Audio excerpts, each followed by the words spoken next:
So, Snail. Currently, it's the mobile game Super Snail's half-year anniversary.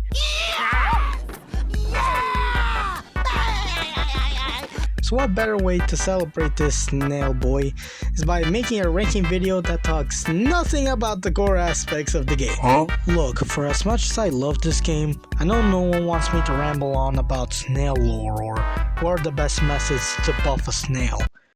Oh brother, this guy stinks! So instead, I'm going to rank something mini, as in minigames. They add mini content, mini rewards, and hopefully waste many of my time.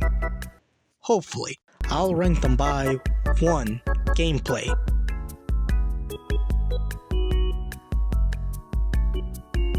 2. Expectancy.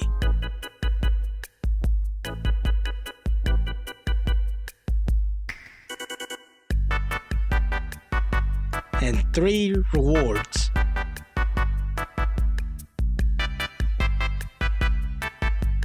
Combining all those points together will give me my overall rank of the game. With that all out of the way, let's begin.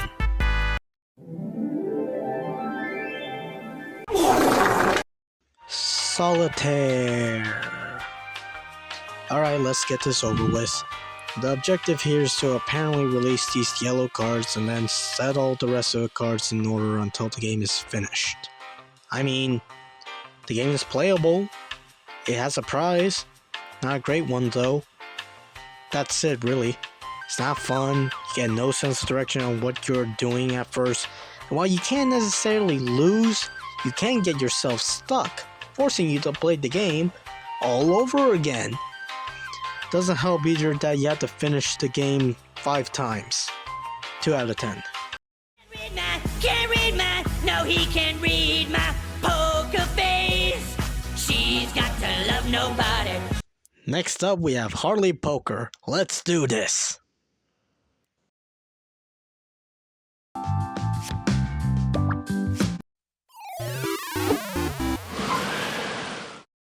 Gameplay, everyone. This is how you play the game. You place a card, and you let destiny decide. That's it. No, I am not joking. This is the most unfair minigame on this list. Doesn't matter how much you know about the game, you will win based on RNG. But hopefully the expectation isn't that bad. Let's see here. I needed to win 20 times! Are you serious? The only 2 reasons that I rank this higher than Solitaire is because the reward is better, and in some cases, it has more better passion behind this. 3 out of 10.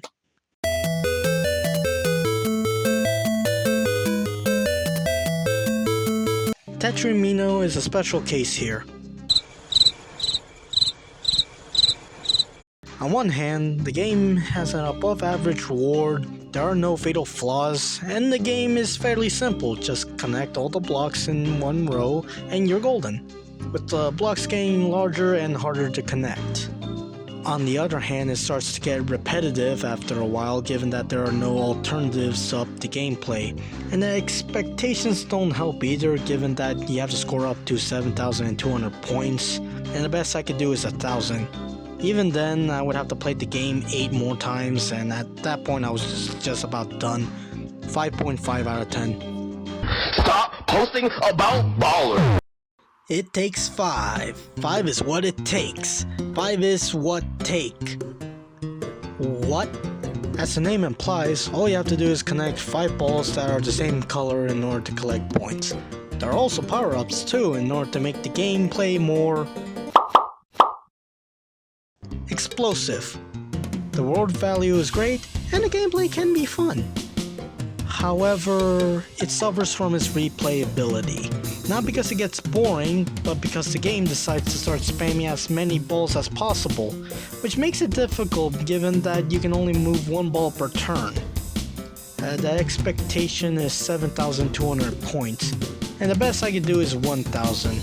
Even then, that was because I got lucky with the power-ups. 6 out of 10. God damn it, the firewall's encrypted! I need more time, damn it! I need more time!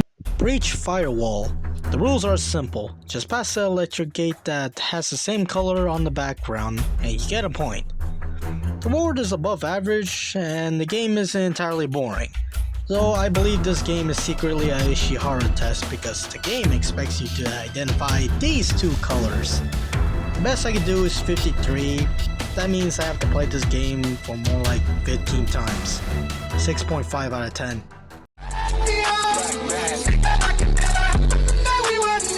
Civilization. Now what the name implies is a game where you create civilization and advance it by merging buildings with same color squares repeatedly until you can't merge anymore. On paper, it sounds like a boring game, but I find it more relaxing if anything. Well, yes, it did get a little tedious after playing each game until I reached 864,000 points, and then felt frustrated at any certain game designs. The developers even give you a demolition input that allows you to destroy one block.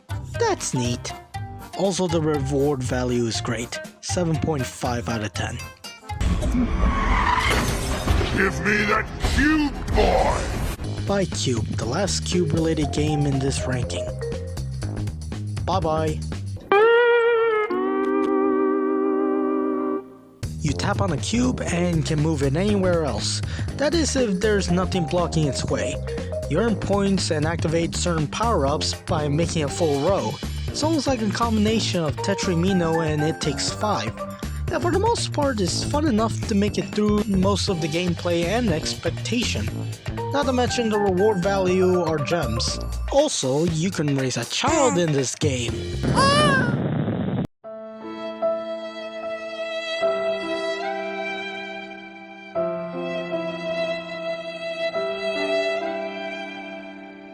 I'm detecting a rise in energy in your sector, Peck.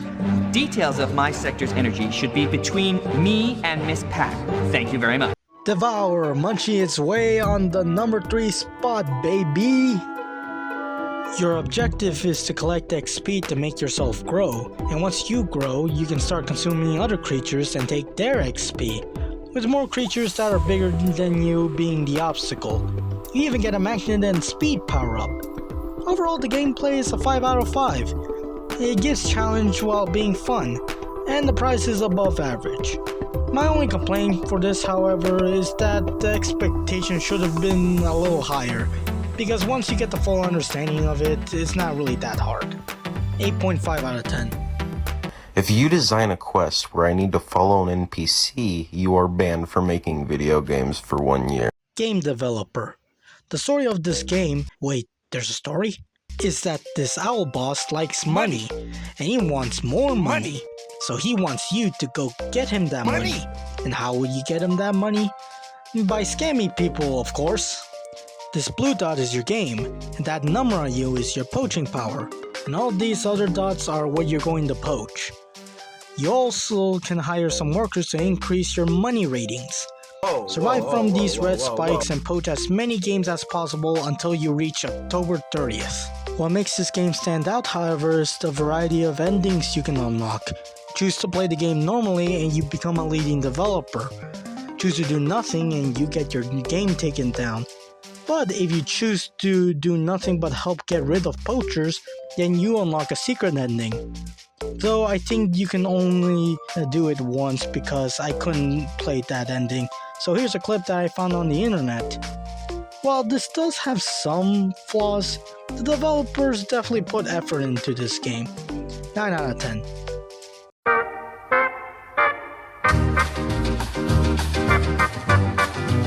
Taichi Fish Diagram. You play as these two colored fish protecting the sword from tadpoles. To do that, you have to match their colors. That really is it, honestly, but it felt relaxing. I never was bored, nor was I irritated by losing. I just replayed the game again with a new mindset on what I had to do. The expectation felt reasonable, not too long, not too short, and the reward value was at its finest. Overall, just a relaxing game that doesn't prove itself to be anything great. It just goes with the flow. A 10 out of 10.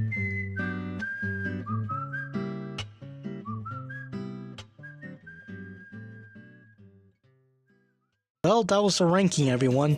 I hope you enjoyed our time together. And in case if you disagree with my opinion on these minigames, download Super Snail and give some of these a shot. Or don't, whatever works. At the end of the day, they're just minigames that are in the game that I love. And whether I like them or not, it's stuff like this that makes me enjoy the wider variety in the Snailverse. Now if you excuse me, I'm going to be grinding.